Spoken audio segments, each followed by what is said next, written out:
स्वागत है आपका हमारे चैनल में। आज हम जानेंगे तिरुपति बालाजी के धरती पर आगमन और रहस्यों के बारे में जिसने विज्ञान को भी हैरान कर दिया है। आज मैं आपको एक ऐसी दिव्य यात्रा पर ले जाने वाली हूँ जहाँ भक्ति और चमत्कार का एक अद्भुत संगम मिलता है। आज हम मिलकर उन पन्नों को पलटेंगे जिन पर लिखा है भगवान तिरुपति बालाजी के धरती पर आने की वो करुण कहानी, और उन 10 महारहस्यों को भी देखेंगे जिन्होंने सदियों से बड़े बड़े वैज्ञानिकों को भी हैरान कर रखा है।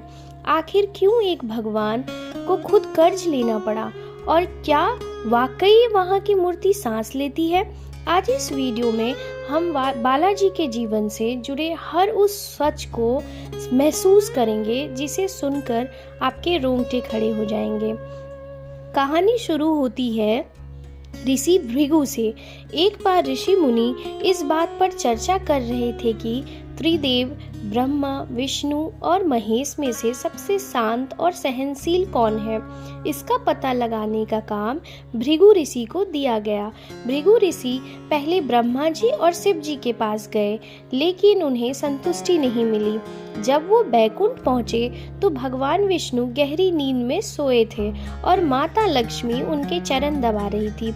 ऋषि को लगा कि विष्णु जी उन्हें अनदेखा कर रहे हैं। क्रोध में आकर उन्होंने भगवान विष्णु की छाती पर जोर से लात मार दी।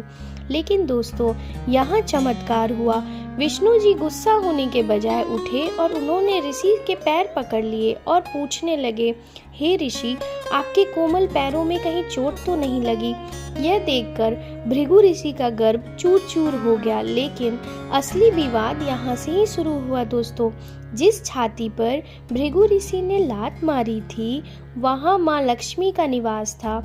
अपने पति के ये अपमान उनसे सहन नहीं हुए।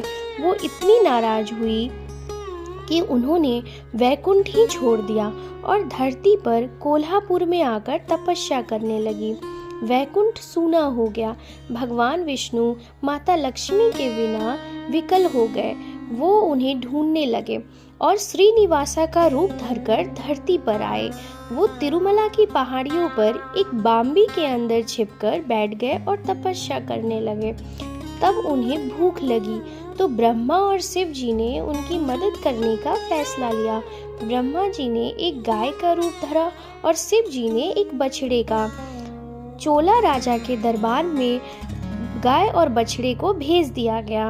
वो गाय रोज उस बाम्बी पर जाकर अपना दूध गिरा देती थी ताकि श्रीनिवासा की भूख मिट जाए। समय बीता और श्रीनिवासा की मुलाकात राजकुमारी पद्मावती से हुई, जो कि राजा अकाशा की बेटी थी। दोनों का विवाद तय हुआ, लेकिन एक समस्या थी। जब शादी की बात आई तो श्रीनिवासा के पास कुछ भी पैसे नहीं थे। तब उन्होंने महादेव और ब्रह्मा को साक्षी मानकर कुबेर से कर्ज लिया।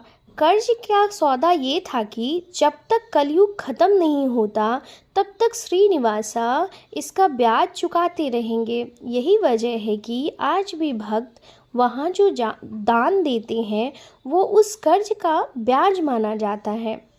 यह तो थी वेंकटेश्वर स्वामी के धरती पे आने की कहानी। अब आते हैं उन रहस्यों पर जो इस कहानी को जीवंत बनाता है। पहला रहस्य ये है कि अद्भुत मूर्ति का तापमान। तिरुमला की पहाड़ियों पर काफ़ी ठंड होती है, लेकिन मंदिर के अंदर बालाजी की मूर्ति का तापमान हमेशा 110 डिग्री फ़ारेनहाइट रहता है। मूर्ति को रोज़ सुबह नहलाया जाता है, लेकिन जैसे ही अभिषेक खत्म होता है मूर्ति पर पसीने की बूंदें निकल आती हैं। दूसरे रहस्य की ओर चलते हैं, जो हैं उनके रेशमी बाल। भगवान के सिर पर जो बाल हैं वो कभी नहीं उलझते। कहानी है कि जब श्रीनिवासा को चरवाहे ने मारा था उनके थोड़े बाल झड़ गए थे। तब नीला देवी नाम की एक गंधर्व कन्या ने अपने बाल काटकर भगवान को दे दिए थे।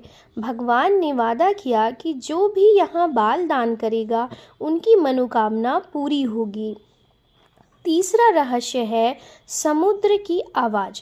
मूर्ति के पीछे अगर आप कान लगाएंगे तो आपको किसी गुफा या समुद्र की लहरों जैसी सन सन की आवाज़ें साफ सुनाई देंगी।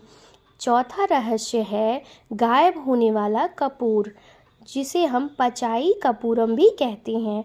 बालाजी को एक खास तरह का कपूर लगाया जाता है जो अगर किसी साधारण पत्थर पर लगाया जाए तो वो पत्थर फट जाता है, लेकिन बालाजी की मूर्ति पर इसका कोई असर नहीं होता। पांचवा रहस्य है आँखों का सस्पेंस। भगवान की आँखें हमेशा एक पट्टी से ढकी रहती हैं। सिर्फ साल में एक बार नेत्र दर्शन होता है। माना जाता है कि उनकी आँखों से निकलने वाली ऊर्जा इतनी तेजस्वी है कि कोई उसे झेल नहीं सकता।